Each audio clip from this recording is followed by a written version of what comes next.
Je décide alors de répertorier tous les animaux jamais apprivoisés par l'homme de par le monde. Et le résultat de ces recherches me stupéfie. Je dénombre 148 espèces différentes de mammifères sauvages, herbivores et terrestres, pesant plus de 50 kg. Mais sur ces 148, le nombre d'espèces que l'homme a réussi à domestiquer est de seulement 14.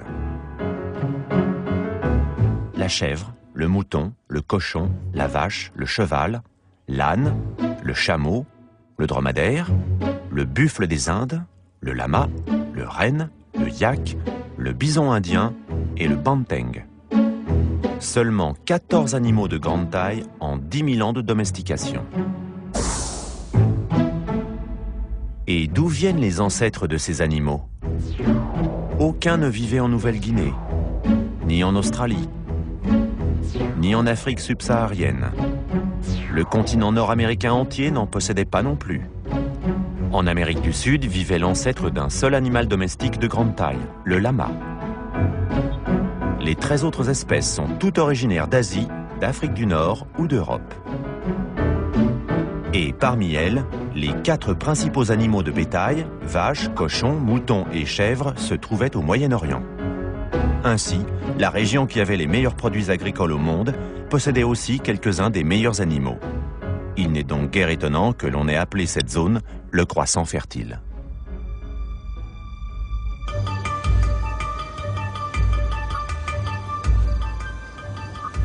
Les populations du croissant fertile étaient bénies de la géographie. Elles bénéficiaient de plantes et d'animaux parmi les meilleurs du monde préhistorique. Un énorme avantage initial. Le processus qui avait commencé par la culture du blé et l'élevage de chèvres allait ainsi aboutir à la fondation de la première civilisation humaine. Le site archéologique de Gwer, en Jordanie du Sud, est vieux de 9000 ans et présente déjà toutes les caractéristiques d'une ville. Plusieurs centaines de personnes vivaient ici, dans des rangées de maisons merveilleusement bâties pour l'époque. À chaque fois que je viens ici, je suis stupéfait de voir ce que ces gens arrivaient à faire.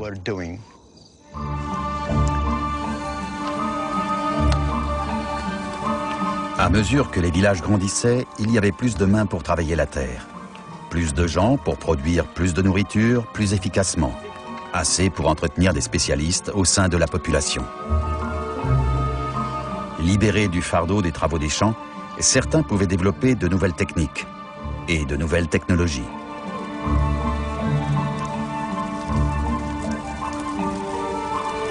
La production de plâtre à partir de roches calcaires fut ainsi un progrès essentiel.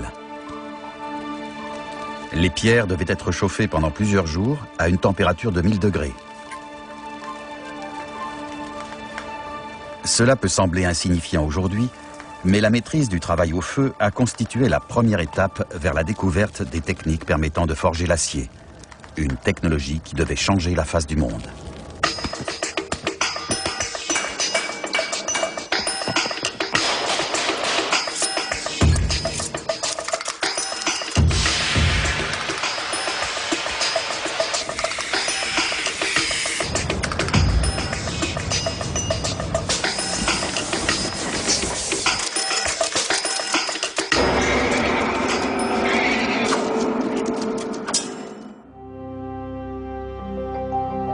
Le mode de vie des Néo-Guinéens était parfaitement viable. Il a traversé les siècles et même les millénaires. Mais selon Jared Diamond, ces populations n'ont pas pu progresser techniquement parce qu'elles consacraient trop de temps et d'énergie à se nourrir. Puis les Occidentaux sont arrivés et ont utilisé leur technologie pour coloniser le pays.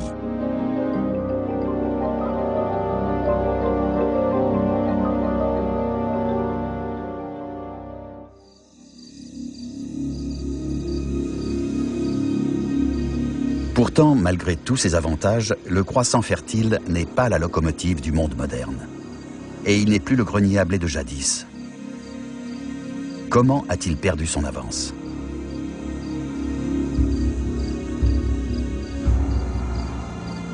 Moins de 1000 ans après leur apparition, la plupart des nouveaux villages du croissant fertile étaient abandonnés. Car, paradoxalement, la région avait une faiblesse fondamentale. Bien que disposant des cultures les plus nutritives au monde, son climat était trop sec et son écologie trop fragile pour permettre une agriculture intensive en continu. Les gens ont détruit l'environnement. L'eau a été surexploitée, les arbres coupés, et à la fin, ils se sont retrouvés dans une impasse, au pied du mur.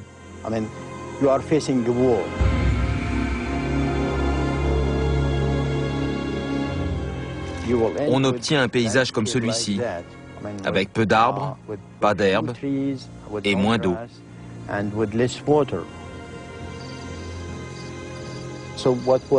Donc ce qu'on voit aujourd'hui, c'est le résultat d'une surexploitation de l'environnement.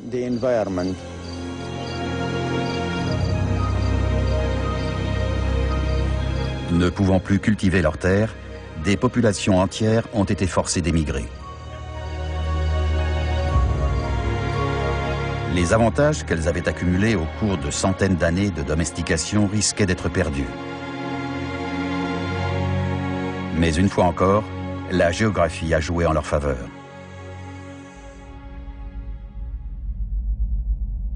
Le croissant fertile se trouvait au centre d'une énorme zone terrestre, l'Eurasie.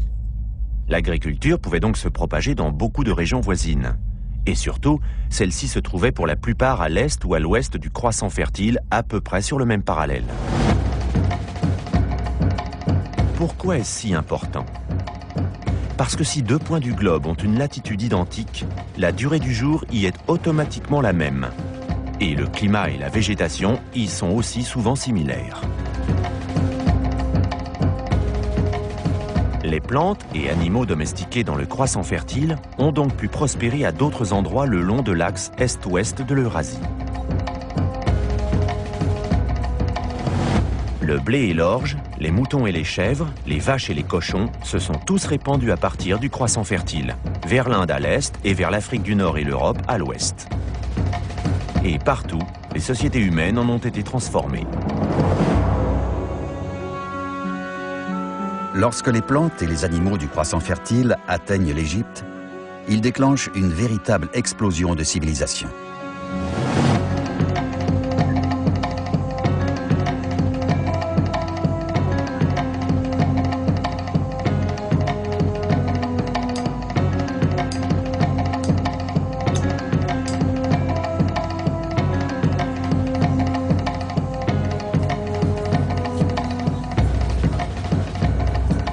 Tout d'un coup, il y a assez de nourriture pour les pharaons et les généraux, les ingénieurs et les scribes, et les armées de travailleurs nécessaires pour construire les pyramides.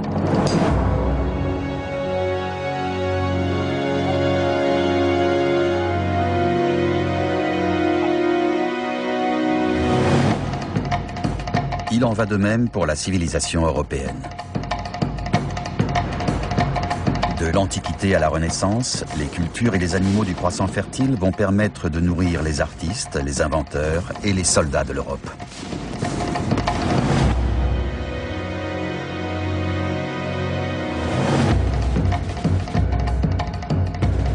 Au XVIe siècle, ces mêmes plantes et animaux sont amenés par les Européens dans le Nouveau Monde.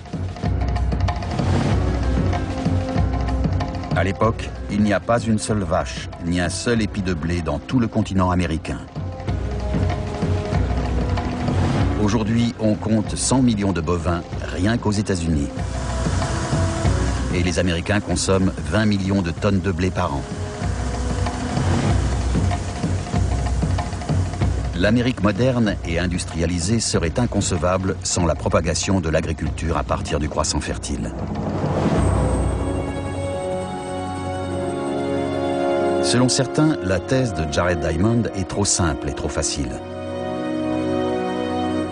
Peut-on vraiment réduire la répartition des richesses et du pouvoir au bétail et au blé?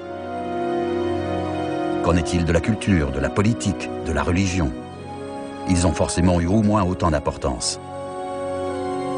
On reproche à Jared Diamond d'être trop déterministe, et d'ignorer le rôle joué par les peuples pour façonner leur propre destin.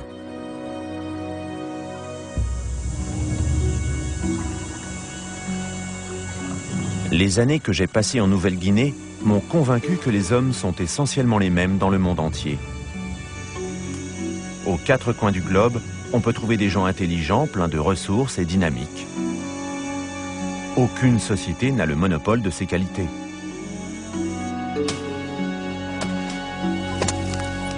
Bien sûr qu'il existe des différences culturelles énormes, mais pour la plupart, elles sont le résultat de l'inégalité, non sa cause.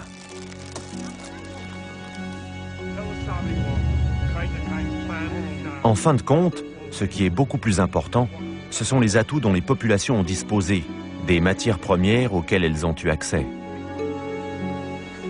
Les Néo-Guinéens ont pu obtenir des cochons via l'Eurasie, mais pas de vaches, de moutons, de chèvres, de chevaux, ni de blé ou d'orge. Et s'ils n'ont pas suivi le même chemin de développement que les Européens ou les Américains, c'est parce qu'ils n'avaient pas les mêmes matières premières.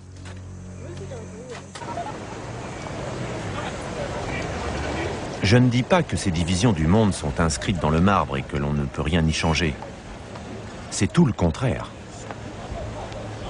Les villes de Papouasie-Nouvelle-Guinée deviennent plus grandes et plus développées. Et elles sont peuplées de Néo-Guinéens modernes, tentant de rattraper leur retard sur le reste du monde.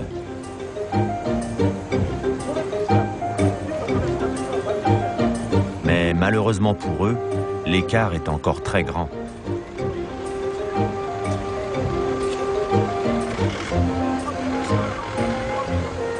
Pourquoi vous, les hommes blancs, vous avez tellement de cargos, alors que nous en avons si peu? Yali m'a pris par surprise il y a 30 ans. À l'époque, je n'ai pas su quoi lui dire, mais aujourd'hui, je crois que je connais la réponse. Yali, ce n'est pas par manque d'ingéniosité que ton peuple n'a pas mis au point de technologies modernes. Il était assez ingénieux pour maîtriser l'environnement difficile de la Nouvelle-Guinée. En fait, la réponse à ta question tenait entièrement à la géographie. Si ton peuple avait eu les mêmes avantages géographiques que le mien, c'est vous qui auriez inventé l'hélicoptère.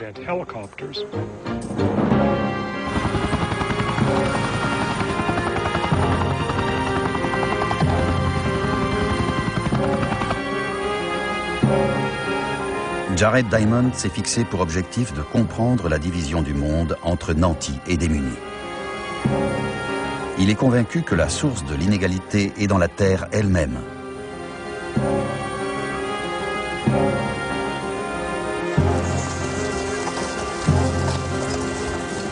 Mais sa façon de voir le monde peut-elle vraiment éclairer les moments décisifs de l'histoire humaine?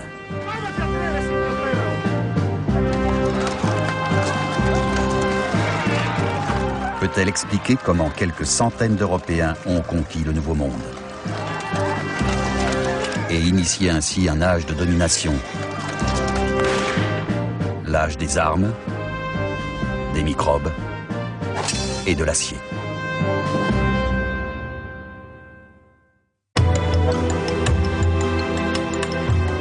Suite de notre série Demain.